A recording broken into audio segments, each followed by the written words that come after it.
NBC News confirming the Manhattan District Attorney now is in possession of former President Donald Trump's tax returns and some other financial documents as well. Let me bring in NBC's Tom Winter, who is joining us now on the phone.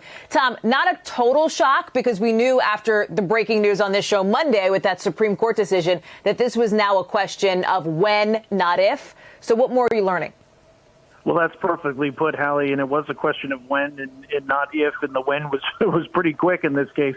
So basically, shortly after the Supreme Court's decision or lack of decision that they were not going to stop the grand jury here in New York City from getting these tax returns, but perhaps much more importantly, the underlying tax documents, the subpoena was able to be enforced, and so those records are now in the hands of Manhattan District Attorney Cy Vance.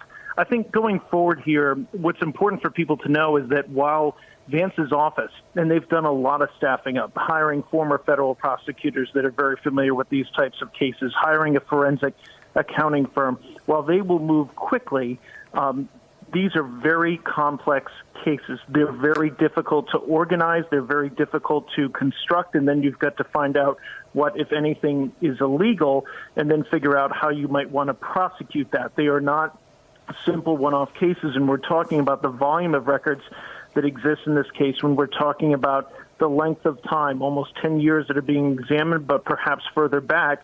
When we look at all those things, it's a difficult case to try to arrange and organize. So in speaking with former prosecutors, they're going to have to establish a timeline.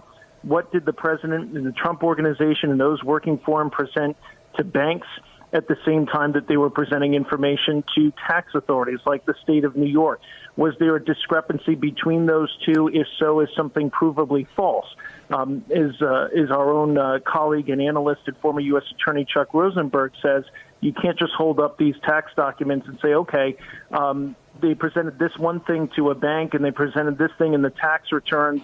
There are two different numbers here, and so one of them must be false. You can convict whoever they happen to charge. That's not how this works. So they really need to delve into the numbers, understand it, and I think it's going to be some time here, Hallie, before we hear if there are any charging decisions. And then, of course, we won't even get to see any of these documents until this case goes to trial, if it ever does. Real quick timeline question. Is Cy Vance up against a clock here or anything?